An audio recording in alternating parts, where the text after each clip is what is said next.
Hello, folks. How are we getting on? I hope you're all well.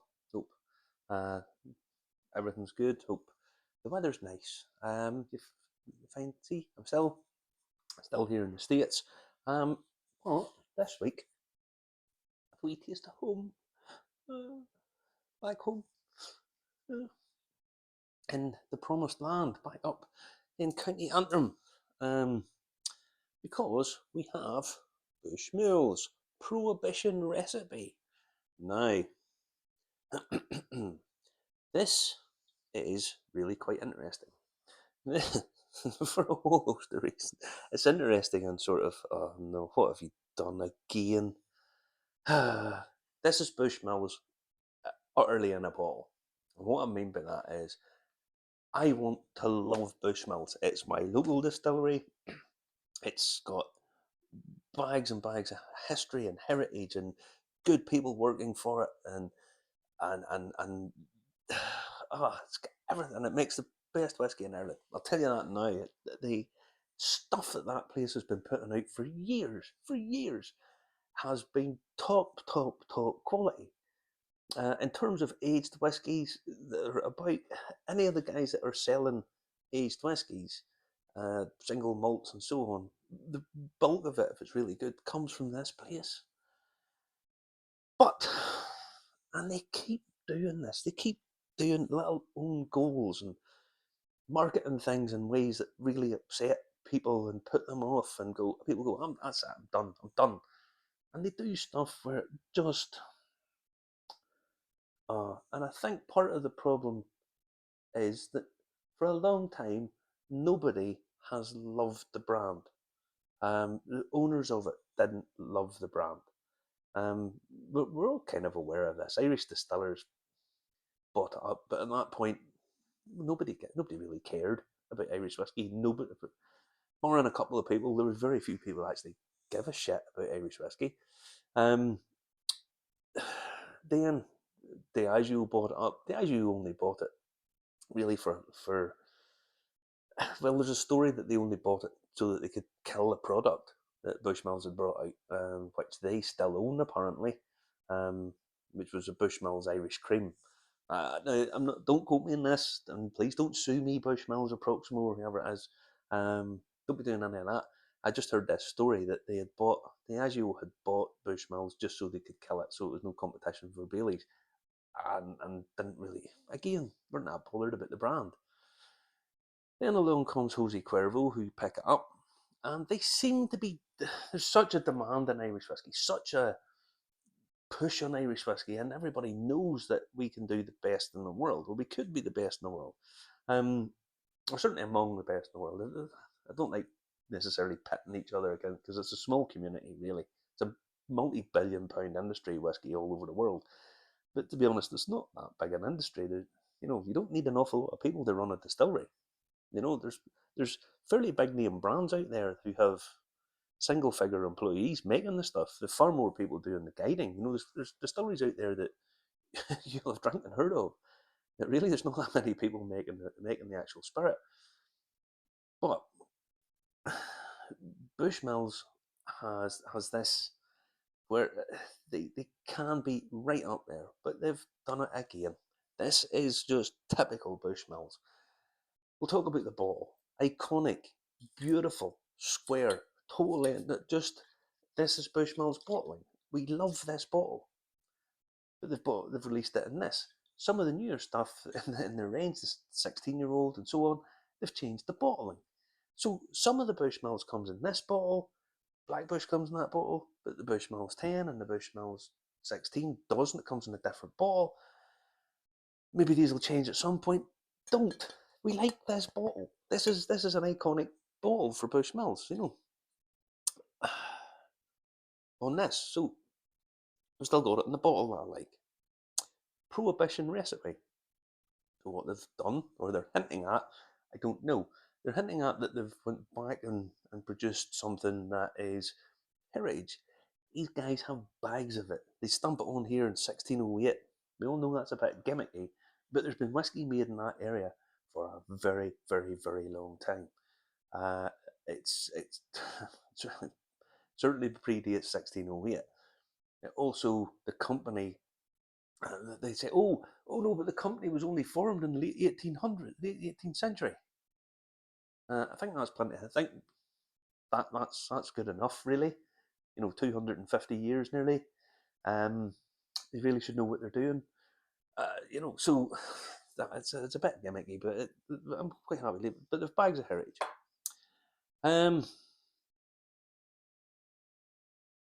It's bottled at 46%. It's non-chill filtered. We like the labelling. However, on the label, we have a reference to by order of the Shelby thing. So, and a little picture of a boy in a Peaky Blinders hat. So, Peaky Blinders, I'm a tough man whiskey. We tough man whiskey. Who the fuck cares? We have Irish whiskey spent years trying to get away from the drunken fighting Irishman image. Okay, Bushmills is a quality product. They should be turning around and saying, "Listen, we're the fucking Rolls Royce of Irish whiskies. We are, we have everything. We've been making single malt Irish whiskies. We have been making Bushmills 16, fabulous drink. Bushmills 21, gorgeous, lovely, creamy praline, etc. Blackbush, easily the best value Irish whiskey there is. There's not even competition for it, in my opinion.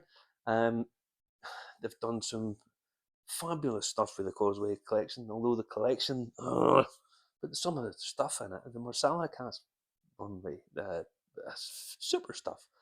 The likes of the Sexton, and that beautiful blue bottle that is Alex Thomas's baby, who's now the head blender. Lovely whiskey, really, really good. So they do this off and on. But why? What's this? What is this bollocks here? Take this off. Bushmills doesn't need that. I mean, just don't. Good natural cork, lovely sound. Now, pour myself a wee. Since there's a wee taste of home, we'll take a wee dot more. Now, where did I put my gleeks? Now, I mean, it's on this as limited edition, but I don't think you'll have any problems getting a hold of it for a long time. Now, let me just read this here. See, it's down here. Whiskey's good proofing water tells you who's real and who isn't. Tommy Shelby. Correct me if I'm wrong. Tommy Shelby. The Peaky Blinders were in Birmingham. They were in Birmingham in the late 19th century, as far as I remember, or early 20th, I should say. Imported by Proximo Spirits, Jersey City, New Jersey. Now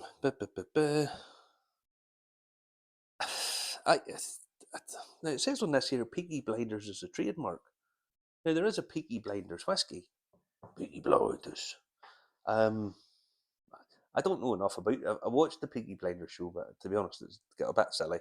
Are the Irish immigrants to Birmingham? Probably, but yeah. So, but really, we don't need any more fighting Irishman whiskey. People getting the perception of being drunk, pissed up, and fighting with everybody. We don't need that Irish whiskey. I personally don't think. Well, maybe that amount of it.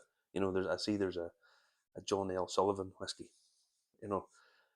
That's slightly different, if I'm honest, because it's named after a boxer. And that's a little bit different. This is sort of cartoony, Anyway, what about the whiskey?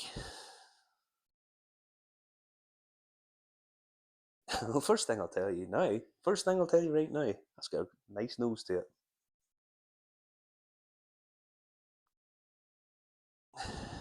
Quite malty. Vanilla it's obviously bourbon cask, so the vanilla is going to be there. Malty. Kind of cereal driven.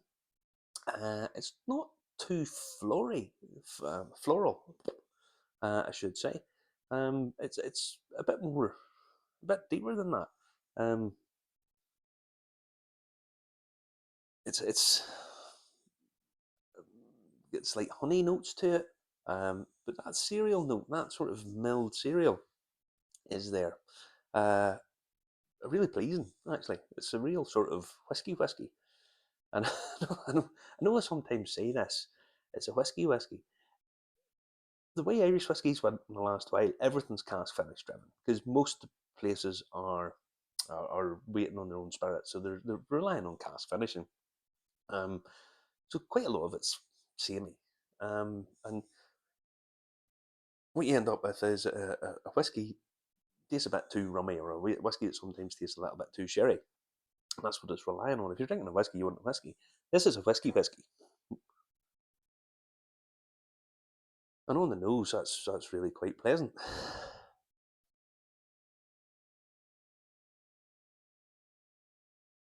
Mm.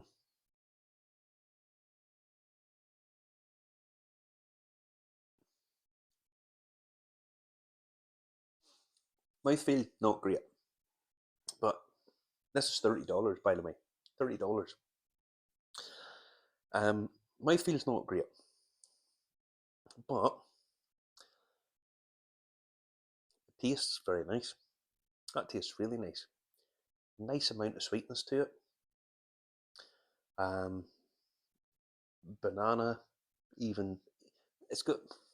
Sometimes people do this. It's got banana, but it's also sort of got like baked banana. A little bit of crossover, two sort of separate notes, but very similar.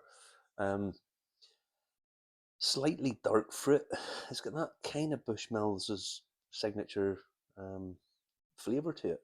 That sort of rich fruity note. Where the likes of Black Bush, everybody says it tastes like Christmas cake, and so on. That kind of a note. So Bushmills tends to have that in its repertoire. This has got elements of that too. Um, that's a really pleasant whiskey. Really nice, pleasant drinking whiskey. Must have a drop of colouring in it, I think. Um, Probably just to standardise it.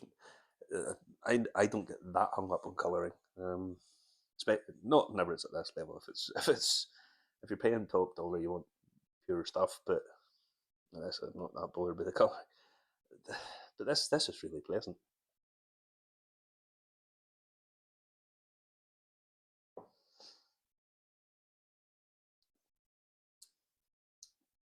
It just has that nice amount of sweetness that just comes through. Slight burn on the finish, but on the finish there's a little spicy note, very subtle. Little touches of cinnamon, little touches of icing sugar, but it's whiskey and it's got a grain finish on it too. So you're getting that sort of malty, even you would turn around and say a little bit of a little bit of corn, like a cereal, maybe cornflakes. It's kind of got that in it too. So yeah, I have to say that this is a bit of a triumph for Bushmills, except for why did they have to put why did they have to put the Peaky Blindery stuff on it? Bushmills has no connection with the Peaky Blinder Birmingham crime gang. If you've never watched Peaky Blinders, by the way, Sam Neill's in it, and he has the worst Northern Ireland accent I've ever heard in my life. And he's from Northern Ireland. That's where he was born. He was born down in County Tyrone, and he puts. Oh my god, it's awful. Um, by all accounts, a nice guy, by the way. I know some people that are friendly with his family and kind of know him, but yeah. So yeah. Um, I'm getting sidetracked, but this is a great whiskey, and honestly, $30. If you can get your hands on this in the States for $30, pick up a bottle. You won't be disappointed. Um, this is 46%. Bushmills, why can you not bring out a 46% um, Black Bush? Bring out a 46% non-chill filtered Black Bush. Oh my god! And you know something? I couldn't care less. You call it Clubber Lang whiskey or Apollo Creed or some other fighting guy. It doesn't matter. I call it whatever you like because I will break your arm for it. That's the truth. Um, I, oh, if you can bring out a 46% Black Bush for under £30, that's my challenge to Bushmills. Bring out a 46% Black Bush under front.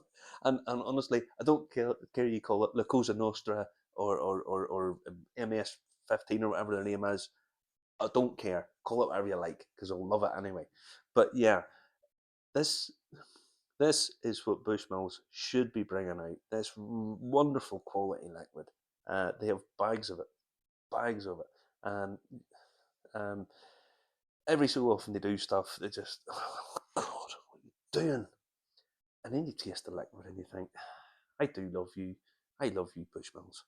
I'm going to give this a mark, and for $30, guys, honestly, it's 8.5 out of 10. This is a great whiskey at that price. So go and get yourself a bottle of it and enjoy yourselves. Now, we sláinte. Hope you all have a good day. Yeah, so what was I going to say? Oh yeah, don't forget to hit the subscribe button. And come and join me and Justin for a bit of a chin wag. So every Saturday night on the Irish Whiskey Review. You find us on Facebook, YouTube, Twitter, Twitter, whatever. I can't name them all.